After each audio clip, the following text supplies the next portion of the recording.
with everything Liz Smith has just said. But I want to move the subject on slightly. You will know, Presiding Officer, I've tried numerous times this week to get a statement on Minister Jim Fairley's Seagulls Summit, which is happening next Tuesday. Now, you have competing demands to deal with and have your own reasons for not selecting them, and I respect that. But I now have, through parliamentary procedures, an opportunity to speak for up to 5 minutes on this issue.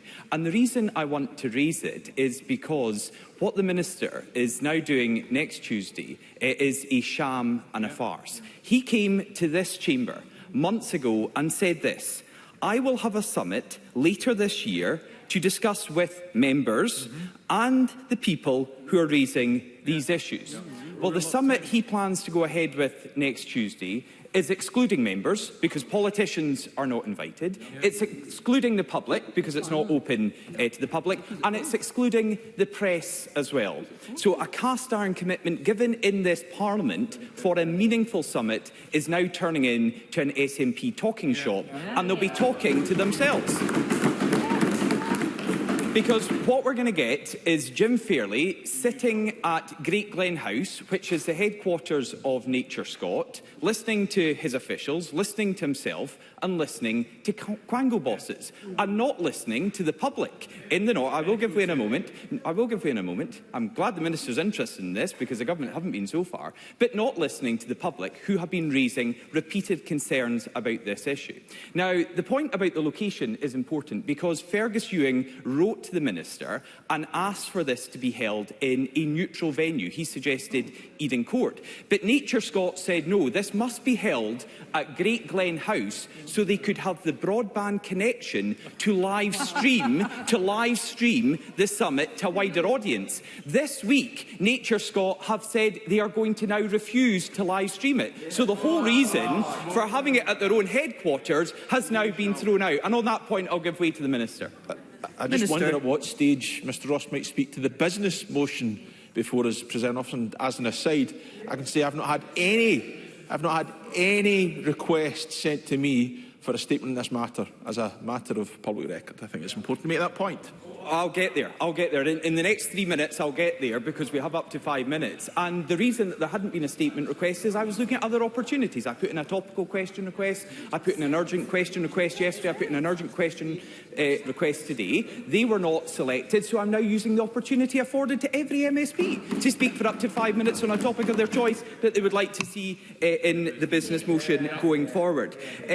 Just for clarity and for all members, this is an opportunity to speak to items that members wish to see in a future business programme. Yeah, and that's exactly what I want. And the reason I think it's important that we set out why this is an issue is that at the moment the SNP Minister is going to go ahead with something that doesn't meet any of the conditions that he himself said. It is not being independently chaired. It's been chaired by the Minister for a short period, then he's jumping into his ministerial car and heading down the road again. It's not been held in a neutral venue. It's been held in the headquarters of Nature Scott, who are the biggest block in this whole process, and it is not being made available and open to the public. The business improvement districts of both Nairn and Inverness were involved in trying to set this up, and are now considering themselves whether they should even go to this event. So what I would like to see in this business motion is for the Scottish Government to postpone the summit on Tuesday and to make a statement to Parliament next week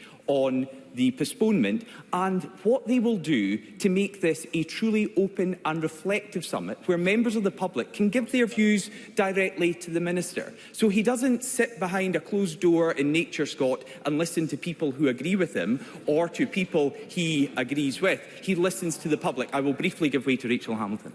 Rachel Hamilton. Presiding Officer, we have the same issues of seagulls attacking constituents in Eyemouth. I asked Jim Fairley directly what would happen in terms of the representation of constituents in Eyemouth to the Seagull Summit, and he replied that he would share the recommendations from the Seagull Summit. I would absolutely 100% back my colleagues' recommendations to have a statement here in this Parliament, because this government is not listening to our constituents about the threats of seagulls in our constituencies.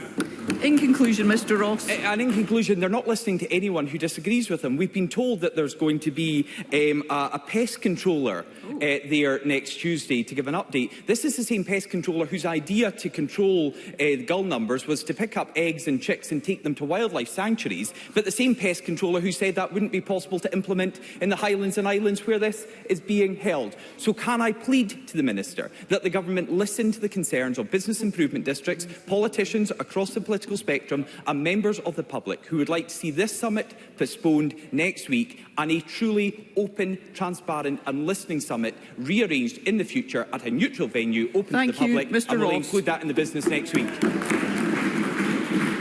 I call on Jamie Hepburn to respond on behalf of the Parliamentary Bureau.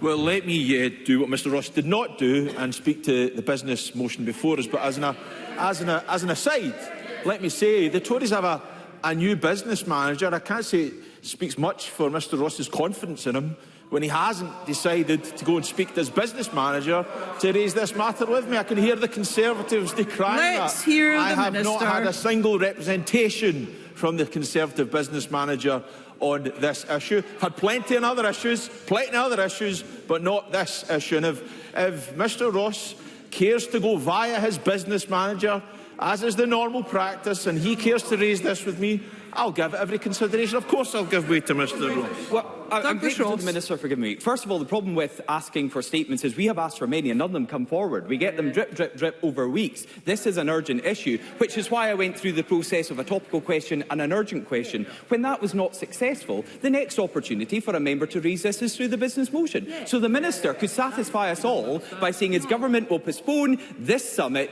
organise a proper summit that will listen to people and include that in the business statement next week. Minister.